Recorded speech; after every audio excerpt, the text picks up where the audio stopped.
함께 말씀 보시겠습니다. 사도행전 7장 54절에서 8장 8절까지 말씀입니다. 사도행전 7장 54절에서부터 8장 8절까지 말씀입니다. 사도행전 7장 54절에서 8장 8절까지 말씀 한 절씩 교독하겠습니다.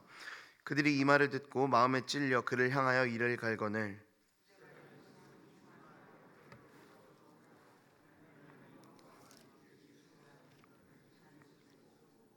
말하되 보라, 하늘이 열리고 인자가 하나님 우편에 서신 것을 보노라 한데 그들이 큰 소리를 지르며 귀를 막고 일제히 그에게 달려들어 성 밖으로 내치고 돌로 칠세 증인들이 옷을 벗어 사울이라 하는 청년의 발 앞에 두니라. 그들을 돌로 치니 스데반이 부르짖어 이르되 주 예수여 내 영혼을 받으시옵소서 하고 무릎을 꿇고 크게 불러 이르되 주여 이 죄를 그들에게 돌리지 마옵소서. 이 말을 하고 자니라. 사울은 그가 죽임당함을 마땅히 여기더라. 교회에 큰 박해가 있어 사도회에는 다 유대와 사마리아와 모든 땅으로 흩어지니라. 경건한 사람들이 스데반을 장사하고 위하여 크게 울더라. 남녀를 끌어다가 옥에 넘기니라. 그 흩어진 사람들이 두루다니며 복음의 말씀을 전할세 빌립이 사마리아 성에 내려가 그리스도 백성에게 전하하니 무리가 빌립의 말도 듣고 행하는 표적도 보고 한 마음으로 그가 하는 말을 따르더라. 많은 사람에게 붙었던 더러운 귀신들이 크게 소리를 지르며 나가고 또 많은 중풍병자와 못 걷는 사람이 나으니 함께 읽습니다. 그 성에 큰 기쁨이 있더라. 아멘. 네, 요즘 유행하는 말 중에 오히려 좋아라는 말이 있습니다. 혹시 들어보신 적 있으십니까? 오히려 좋아. 이게 좀 잘못된 일이고 내 계획과는 틀어진 일인데 이것이 오히려 좋은 일이 되었다라는 뜻에서 오히려 좋다, 오히려 좋아, 이제 이런 말을 하고 있는데요. 일종의 유행어입니다. 살다 보면은요, 우리가 기대했던 것과는 다르게 삶이 흘러갈 때가 있습니다. 어떤 것을 간절하게 원했지만 이루어지지 않는 경우들도 있고요. 간절하게 원하던 것이 이루어지지 않았을 때 실망을 하는 우리의 모습들도 있었을 것입니다. 하지만 모든 것이 다 뒤로 지나서 생각을 해보면은 그 당시 내가 바랬던 것이 이루어지지 않았던 것, 이것이 지금 나의 삶을 지탱하는 아주 좋은 양분이 되었겠다라는 것을 느낄 때가 있습니다. 신앙도 그렇습니다. 하나님께 어떤 것을 간구하고 기도해서 그것이 당장 이루어지면 너무나 좋겠죠. 하지만 그것이 이루어지지 않는 순간을 발견하게 됩니다. 그 당시에는 하나님을 많이 원망도 하죠. 하지만 지나 보면은 하나님께서 우리 삶에 왜 이렇게 일하셔야만 했을까를 깨닫게 되는 순간들이 우리에게 분명히 온다라는 것입니다. 하나님께서 우리에게 일하시고 응답하시는 방법은 늘 탄탄대로로 우리의 뜻대로 삶을 이끄시는 것만은 아닐 수 있다라는 것입니다. 오늘 본문의 사도행전 초대 교회 성도들이 이 마음을 가장 많이 느꼈을 것 같습니다. 탄탄대로였지만 자신들의 계획대로 잘 흘러가는 것처럼 보였지만 자신들의 앞길을 막는 그 일이 발생하는데요. 오늘 함께 본문을 보면서 하나님께서 우리 삶에 일하시는 방법들을 발견하고 또 은혜를 누리는 그런 시간이 되었으면 좋겠습니다. 오늘 본문은 스데반의 순교를 담은 부분입니다. 스데반이 순교를 당하기 전 초대교회의 상태가 어땠는지를 함께 살펴봐야겠는데요. 6장 7절에 이렇게 나와 있습니다. 하나님의 말씀이 점점 왕성하여 예루살렘에 있는 제자의 수가 더 심히 많아지고 허다한 제사장의 무리도 이 도에 복종하니라. 이 부분을 보면은요, 초대교회는 계속해서 성장을 하고 있었던 것으로 보입니다. 숫자가 많아지고요, 강성해져 갔던 것으로 보이죠. 하나님의 말씀이 왕성하여지고 믿는 자들의 숫자가 늘어났다라고 이미 앞에서 몇 번 반복이 되었는데요. 특이하게 이 지금 방금 읽었던 본문에서는 제자의 수가 더 많아졌다라고 이야기합니다. 그리고 예수님을 반박하고 사도들을 핍박하던 그 제사장의 무리들조차도 말씀에 복종하기 시작했다라는 구절이 나옵니다. 초대교회는 성장하고 있었고요, 리더를 더 많이 세워야 할 정도로 성장하고 있었습니다. 믿는 사람들이 많아졌다라는 정도가 아니라 믿는 사람들을 이끌어가야 할 제자들로 표현되는 사람들이 세워져야만 했으니까 사람도 얼마나 많이 늘어났겠습니까? 그리고 그 내실도 얼마나 탄탄해져 갔겠습니까? 또 그렇게 예수님을 싫어하고 예수 믿는 사람들을 핍박했던 제사장의 무리가 복종하기 시작했습니다. 여기서 복종하기 시작했다라는 것은 그 원어로 보면은요, 믿음에 대한 복종이라고 이렇게 나와 있습니다. 초대교회는 이제 탄탄대로가 시작된 것이죠. 숫자도 많아지고 내실도 있고 리더들도 많아지고 대적들도 조금씩 자신들을 인정해주기 시작했습니다. 그런데요, 아니나 다를까 본격적인 박해가 시작이 됩니다. 교회 구성원들이 원했던 것은 무엇일까요? 제자들이 더 많아지고 박해하는 세력들이 적어지면서 점점 더 왕성해져가는 그런 교회의 모습을 원하지 않았겠습니까? 그런데 교회는 어려움에 다시 직면하게 됩니다. 특히 스데반이 죽은 이후에 그렇게 됩니다.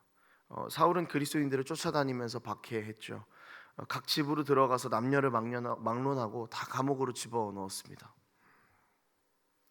여러분, 이 상황이 어떻게 보이십니까?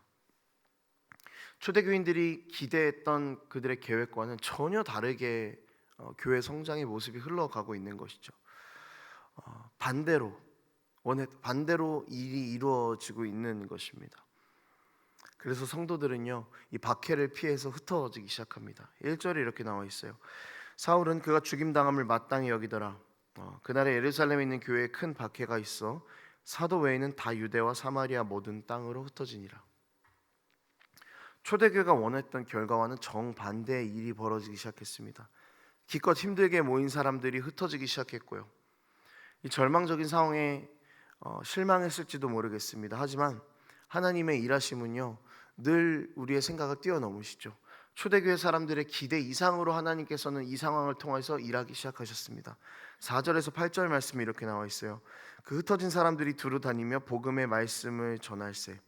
빌립이 사마리아 성에 내려가 그리스도를 백성에게 전파하니 무리가 빌립의 말도 듣고 행하는 표적도 보고 한 마음으로 그가 하는 말을 따르더라.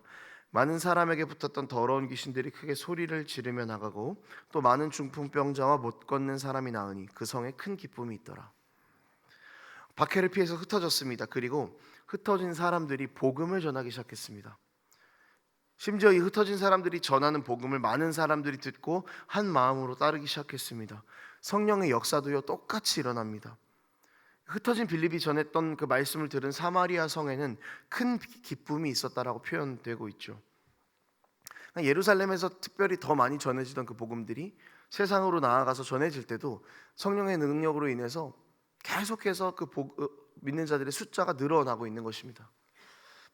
박해를 원했던 것은 아니었을 것입니다. 그런데 박해가 있어서 흩어지게 되었고 이것은 절망적인 상황이었지만 하나님의 나라는 계속해서 확장이 되어져 나가고 있다는 것입니다.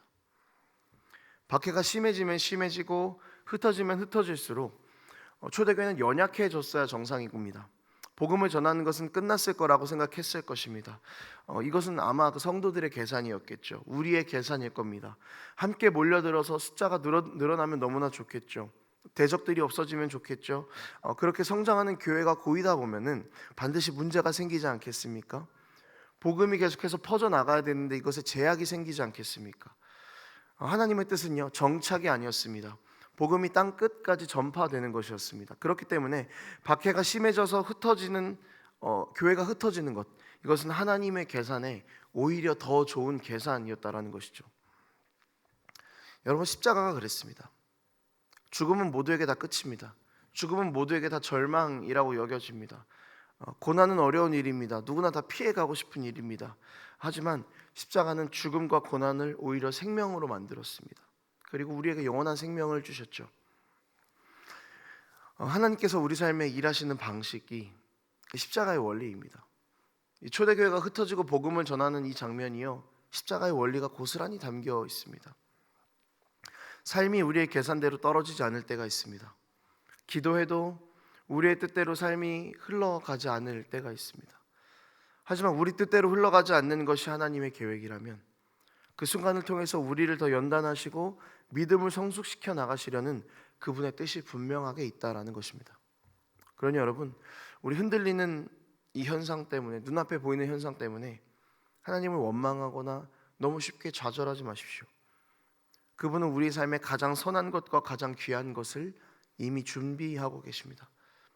복음의 전파가 사람들의 계산과 계획대로 이루어지지 않고 하나님의 방법대로 이루어졌던 것처럼 우리도 이런 하나님의 모습을 발견하고 그 선하신 계획을 신뢰하며 믿음을 지켜나가는 그런 우리의 삶이 되기를 원합니다. 우리의 연약함이 있을지라도, 우리의 고난이 있을지라도 주님은 이미 우리에게 강함을 준비하고 계십니다. 말씀을 정리하도록 하겠습니다. 여러분, 하나님께서 우리 삶에 일하시는 방식은요, 늘 우리의 생각을 뛰어넘으십니다. 우리는 현상만 보지만 하나님께서는 그것 이상의 은혜와 선하심을 우리에게 비추어 주시는 분이십니다. 교회가 박해당하고 흩어지고 이 절망적인 순간에서도 하나님께서는 그분의 가장 선하신 계획을 묵묵하게 이루어 가셨습니다. 그리고 우리 삶에도 이렇게 일하실 준비를 하고 계십니다. 우리는 이런 하나님의 계획을 신뢰하며 살아갈 수 있었으면 좋겠습니다. 주님의 계획이 우리의 계획보다 선하고 완전하십니다. 우리는 현상만 보고 주님을 원망하지만 이제 그런 모습들을 그치고 주님 믿음으로 우리 삶에 일하시는 그 은혜를 보기 원합니다. 이 마음으로 늘 우리 삶의 모든 문제를 가지고 주님께 나아가는 우리의 삶이 되기를 원합니다. 하나님께서 우리 삶에 일하시는 것은 우리의 뜻과는 다른 일일지라도 하나님께서 하신다면 우리에게 오히려 훨씬 더 좋은 일일 것입니다. 기도하겠습니다.